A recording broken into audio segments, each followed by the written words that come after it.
fans, do you want to win your share of $100,000? Simply enter the houseofboxing.com Fight Night Prediction Challenge. Compete with boxing fans around the world. Simply head over to houseofboxing.com and sign up now. This is Charlie Parsons for Boxing Social in association with William Hill and Empire Fight Store. Delighted to be joined here, as always, with Mr. Sam Jones. It's a pleasure, mate. We've seen each other a lot recently, whether it be little Zooms or over in Sheffield or whatever. We find ourselves in Liverpool this week. How's things? Yeah, mate, very good. Very, very good. I'm very looking forward to the fight night on Saturday. I've got 3 fighters on the show. Busy night. Love Liverpool. Fantastic fight city. Famous city. It's Derby Day weekend as well. Yeah. It's the city's buzzing. So, yeah, really looking forward to Saturday. Well, let's go straight into it with Jack Catterall. I was just showing you something from my interview with Eddie earlier. I sort of said to him, does he have to go in and put on a clinic now on Saturday night? And Eddie sort of fired back and said, and I'll give you your credit here, Sam Jones hounding me, one of the best managers in boxing, but needs to see it from Jack this weekend. Is Jack feeling the pressure? I appreciate those comments. I agree with those comments. Listen, he's right in the sense of, as a promoter, you're sitting there and you're thinking, you've got to give me something to promote. Do you understand what I mean? You would want to make big shows. You have to go out there and perform. You have to. But Jack Catterall puts that pressure on himself to perform anyway. He's a fantastic fighter, punches deceptively hard, but he's under no illusions that he has to go in there and he has to look well. But ultimately, the win is the key thing, but he has to go in there and look well, under no illusions. Let's talk a little bit about camp and everything. We know he's got a great team around him, and we've touched on previously about the time that he spent out in Dubai, just sort of feel good, hot weather training with everyone. This sort of is it. I know you say he's under no illusions and everything, but he himself, does he realise the sort of, not the pressure, but like people are looking on him for a fairly explosive or, like I say, a clinic in a performance? Like I say, I'm not just saying it because you're sat here pointing that stupid microphone in my face. No, he's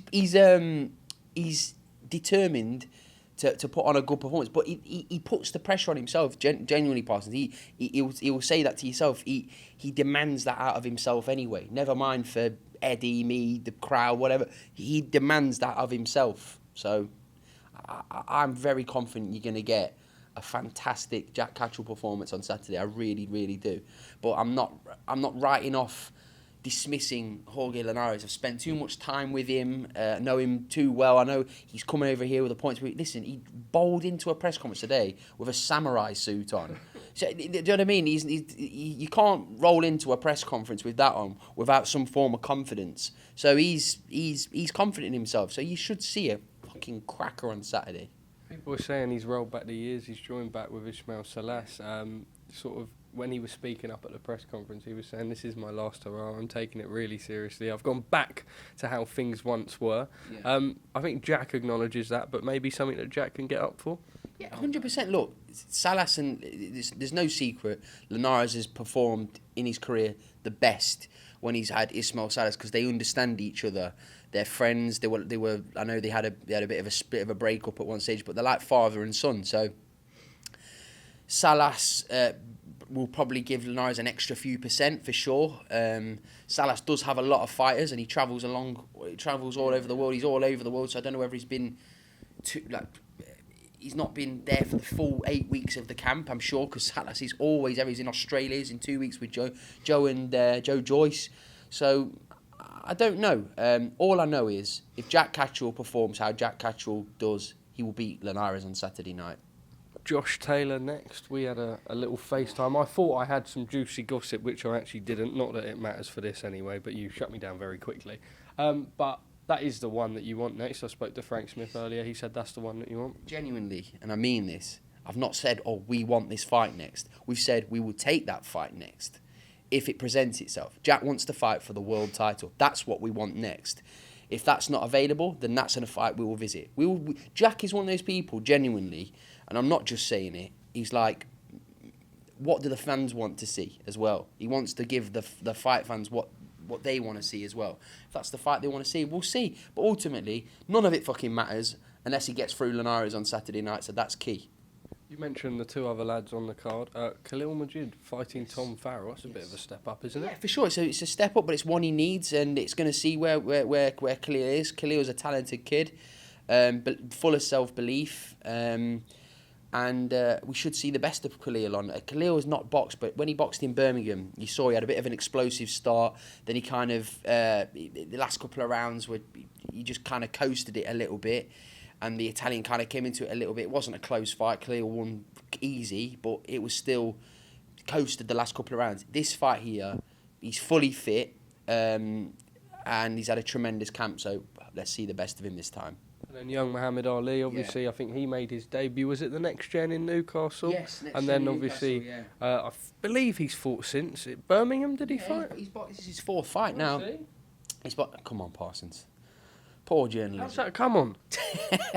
Listen, I'm really happy with his progress. He's a little star, Muhammad Ali. He really is. He's a little star. Sells a lot of tickets as well. I think he's got done 300 tickets. I think he's done for this fight. So just shows like the shows are nowhere near where he lives. Do you know what I mean? He lives in Leicester, so 300 strong coming to support him in Liverpool. He'll be on before the bell. He's been on first every single time he's boxed so far. This is the first time he's not been on. Yeah, he's not first this time. So he stopped his last opponent. So really looking forward to see his progression. But I'm really happy with what he's doing with Dave Colwell in the gym. So yeah, looking forward to him box. Samuel, world of boxing as a whole. I was pushing Frank and Ed today, and whether they give it away or not, and they didn't to me. I believe that we probably do now see Chris Eubank Jr. versus Conor Benn towards the back end of the year. It got to a point where, almost along with AJ Wilder and all these other big fights, people were like, oh, do I have to still give my thoughts on it, etc., because it's just on and on and on and on going. Do you feel like we may finally now see it? To be honest with you, I was confident with the fight happening because, one, it's a fight where it kind of... when it first got announced, right, it was one of those fights that we weren't calling for, if you remember. It just kind of came out the blue, didn't it? It was like big monster just been announced. The fight got cancelled. Now we're in a position where people want to see the fight.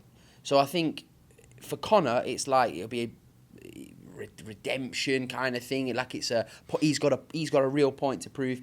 Eubank just thinks he's coming off career best win. Probably his career best win against Liam Smith. So he's probably thinking he's a welterweight. I can do it. It's just got everything, hasn't it? And this time there's a bit more of real spice in it. Do you know what I mean? There's a lot of things been said. So it's a fight that I really want to see. It is a fight that I really want to see. I think it would fill the Principality Stadium pretty easily in Cardiff. So let's get that fight on because it's a fight the fans all want to see, isn't it? Let me ask you out of curiosity, obviously we saw with Canelo Charlo, and it's obviously always semi-hard to compare, but going up 2 weight divisions, it's not always sort of had a history of being massively successful. Is it different in this fight? I do, because I think Conor Benn would win, in my opinion. I do think I think he win. I think the Charlo-Canelo fight was pretty terrible, to be honest with you, but I don't know what happened there, to be honest. But it was like I don't know why we're discussing that fight. I don't know why I'm even just comparing it to the 2 weight. It was a weird fight. That was completely weird. I think Charlo kind of went into a show when he felt the actual weight of Canelo's shots and kind of just scurried around the ring, didn't he, just to get through it like a qualified journeyman. I'm not saying Charlo's a Charlo's just a great reference. That actually makes sense. Charlo's a sensational fighter, but he boxed that fight like a journeyman.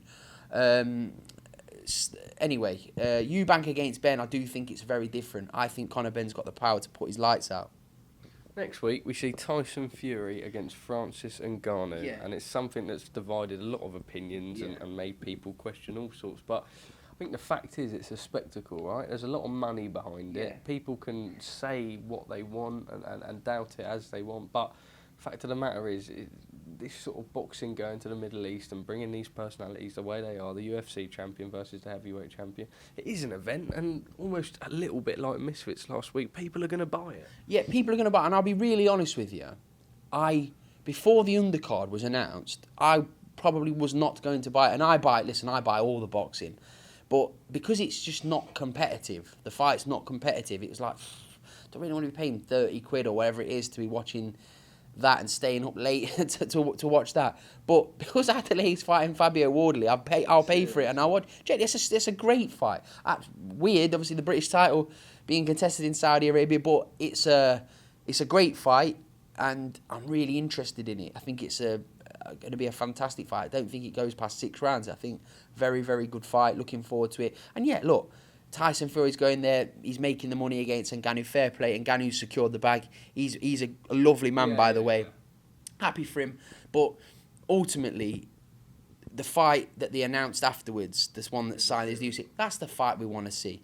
That's the fight we want to see. And yeah, I'm looking forward to that. I would like to see Tyson Fury before he retires and then unretires and retires, whatever he does. I would love to see Tyson fight Usyk and AJ before he films with Home with the Furies 2. Do you believe we will see that? Like what?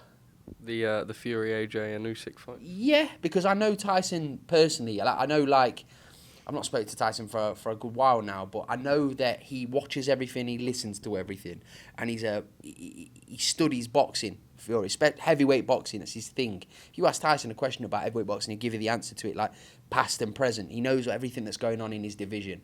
And he knows that the fans will not forgive him, but if he kind of bowed out and didn't box Usyk or AJ, he wouldn't go down as the greatest heavyweight of this era, which, in my opinion, he is. But he has to prove it. Do you understand what I mean? Fans, and especially the casual fans, they'll want to see, why has he not fought Anthony Joshua? Even though Anthony Joshua's lost a couple of times, it's still a fight I want to see and everyone else wants to see. Could I weirdly push you for a prediction next week for Fury and Ngannou? Because I think... Talking about? Actually, you say, what am I talking about? Our sponsors, houseofboxing.com, we have to do weekly predictions, and I like having you in my free weekly predictions. Now you take your "what are you talking about" back. Never ever mimic my voice like that again. Do you know...